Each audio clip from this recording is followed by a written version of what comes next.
Tough show jumping this week as riders were put to the test. We saw some wow moments, but we also saw a lot of unforced errors from some of the world's best.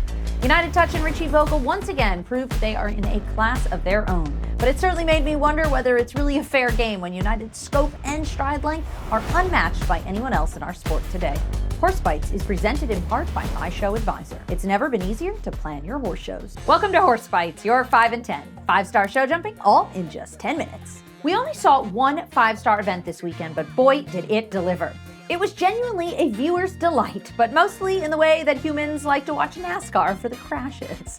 The course in Stuttgart was the most challenging we've seen in a 5-star class for a long time, and it tested not only technical skill, but also pure scope and agility from the horses. Set by Krista Young and Louis Koenigs, many riders underestimated the challenge, and as Richie himself said, the first round actually turned out to be tougher than it walked.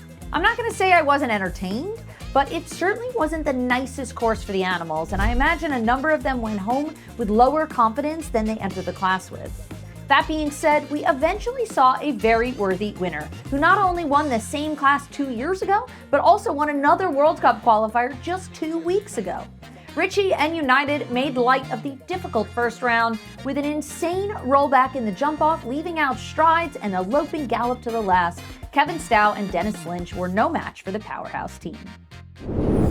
In the end, only 3 made it through to the jump-off, where Richie and United took their 6th 5-star victory, their 4th podium in World Cup jumping, and continued their insane streak of winning every meter 60 jump-off where they jump clear. A feat that proves they're not only consistent, but also extremely fast, essentially always beating out whoever they are up against. Take a look at Richie's incredible jump-off round, where he hit the pedal to the metal right from the start, left strides out from 1 to 2, rolled back to the wall, did one less to the oxer, and set up the turn where he did this insane slice. I swear United can jump off a blind turn better than any horse I've ever seen before.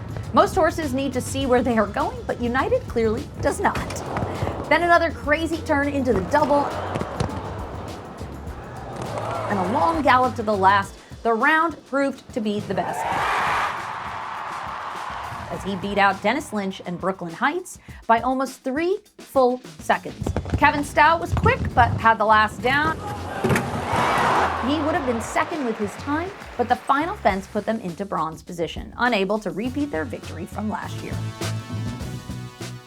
All right, let's get into the nitty-gritty of Stuttgart. As we mentioned, the first round was really hard, and every single jump fell at least once. Overall, the course felt a bit desperate at times, but the triple was the standout challenge, and not because it was particularly huge, but because of the circumstances. You had a big Liverpool out of the turn with a long 4 strides into a choking short 2-stride vertical at A and B, and then a stretch out at C. This combination of factors, where you have long to short to long again, proved almost unjumpable, as very few made it through unscathed. In fact, 17 of the 40 had it down, which is crazy. It's a crazy stat for a single element to fall that much. When we were watching it, it felt like you were holding your breath as they jumped through the triple to see if they'd make it, which makes for exciting watching, but not nice for the horses and almost seemed a bit dangerous. The 75-second time allowed was also a big factor that caught out 14 combinations who were unable to finish within the allotted time. It was also a heartbreak for 2 standouts of the class, Victoria Gullikson, who had an exceptional round, making the triple look simple, and Tim Gredley, who frankly deserves an incredible shout-out for overall consistency at the meter 60 level. That man jumps more clear rounds than most, despite being a bit slow. Come on, Tim, put your racing stripes back on and pick up the pace.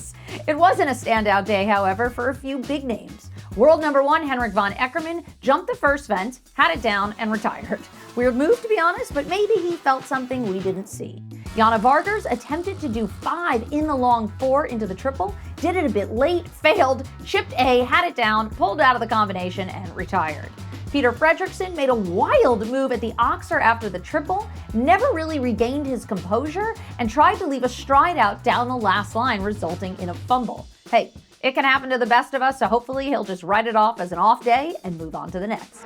Steve Gerda had a great week, winning 2 other classes, including the German Masters, but had 2 down in the World Cup, while Martin Fuchs gave a great effort at the tricky triple, but it caught up with him at the Oxer after, where he had the front pulled down. Overall, 8 retired, a lot of horses randomly spooked at the purple flowers under number 3, a few bypassed the last jump unexpectedly, and 8,000 enthusiastic German fans got to see a great spectator class, despite the riders and horses having to work their asses off for only 170,000 euros.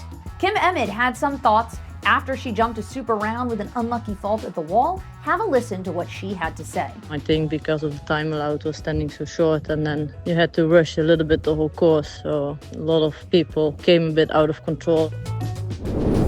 All things considered, I enjoyed Stuttgart this week. I don't love courses that seem to put horses in unfair positions, so in that respect, I didn't really like the course itself, but I liked that the riders were really tested.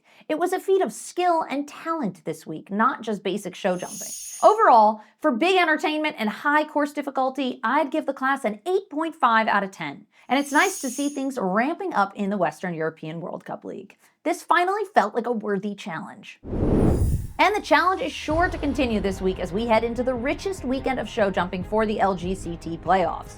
Many of the top horses and riders are headed to Saudi this week to battle it out for the team competition and the Super Grand Prix. It's going to be a show no matter how you cut it. Will the Iron Dames continue their female domination, or will Riesenbeck, led by Olympic champion Christian Kuckuck, claim the 9.8 million euro pot? And for those wanting to watch all the action, Globals are actually making it easy and accessible this week, and you can catch all the action for under $5. A nice change from their typically expensive buy-in. Well, that's a wrap on this week's top highlights, and stay tuned next week for a recap of the Longines Global Champions Tour playoffs in Riyadh, where a total of 11.2 million euros are up for grabs, and the 5-star Split Rock Jumping Tour event in California. Stay tuned to all of our socials. Make sure to subscribe and follow along all the action as it unfolds here on Horse Bytes, your 5 and 10 5-star show jumping, all in just 10 minutes.